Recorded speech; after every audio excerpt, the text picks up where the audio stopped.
Coucou tout le monde et bienvenue aux notes de cours numéro 21 ainsi que 22.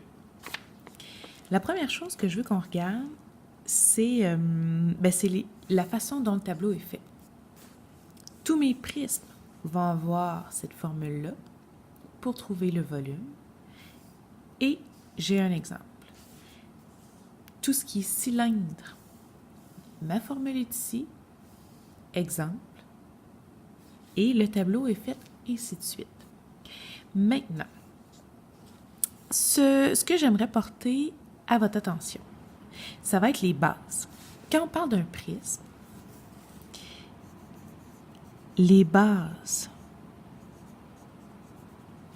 il y en a toujours deux. Donc, il y en a toujours deux. Les bases sont toujours identiques. Donc, deux figures identiques. Et c'est toujours deux figures identiques qui sont face à face. Cette information-là est importante. Je vais même venir la surligner. Bon. Et là, ceux qui me disent, oui, mais pourquoi c'est si important que ça? C'est parce que si on n'a pas la bonne base, c'est sûr qu'on n'aura pas la bonne façon de trouver l'aire de la base et ça vient changer toute notre réponse pour trouver le volume de notre prisme. Dans ce que je vois ici, les seules formes qui sont identiques et face à face se retrouvent en haut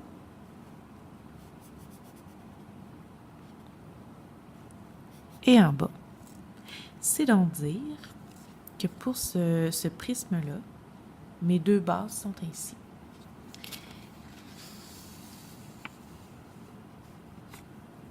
Si mon prisme triangulaire avait été placé de cette façon-là, ça aurait été un peu plus mêlant, mais j'aurais été quand même capable de trouver mes bases.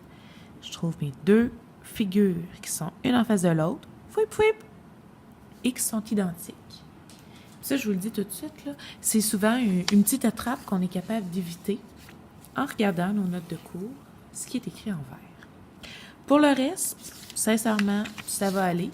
Ce qui veut dire que je passe immédiatement aux notes de cours 22. Pour les... ça va aller mieux si ma feuille est droite.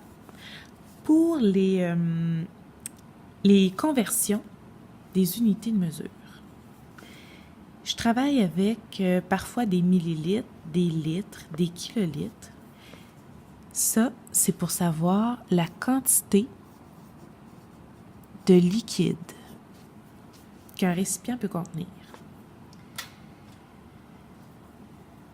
Tout ce qui est quantité de liquide, je vais venir le mettre en vert.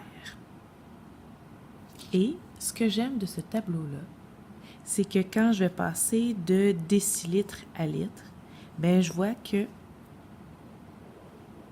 je vais devoir diviser par 10, alors que si je passais de litre à décilitre, je ferais fois 10. Et je vais vous inviter à prendre quelques instants pour venir écrire en un petit peu plus foncé le fois 10, ainsi que le divisé 10.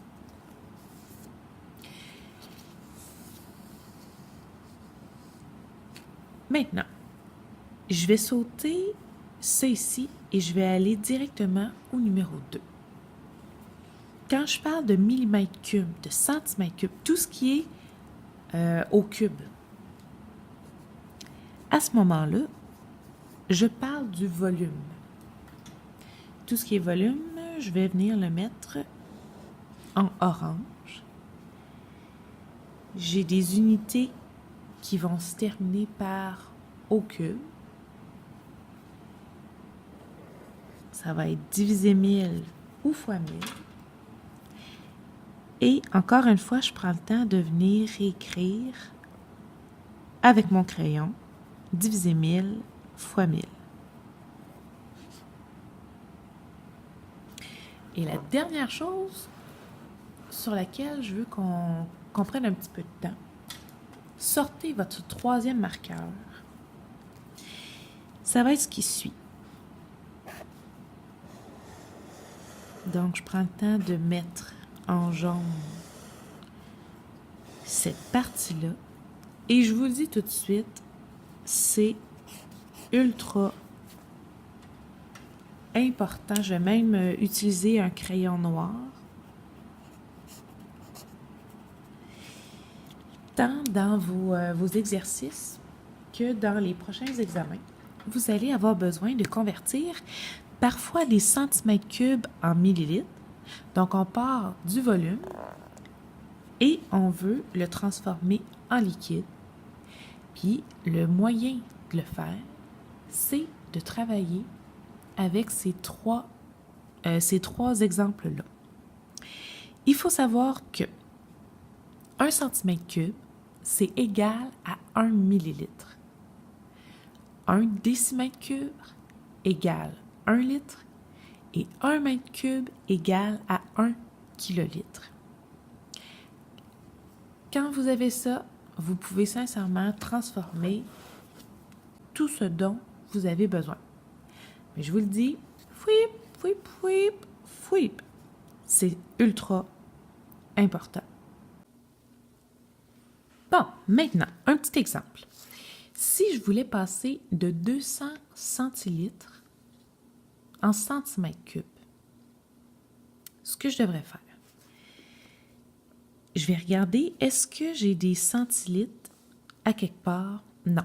J'ai le choix entre kilolitres, litres, et moi, je vais utiliser mes millilitres parce que c'est proche de centilitres.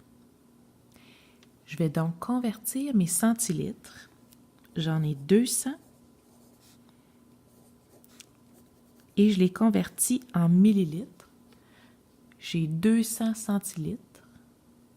Je veux savoir combien ça me donne de millilitres. Je me retrouve avec 2000 millilitres.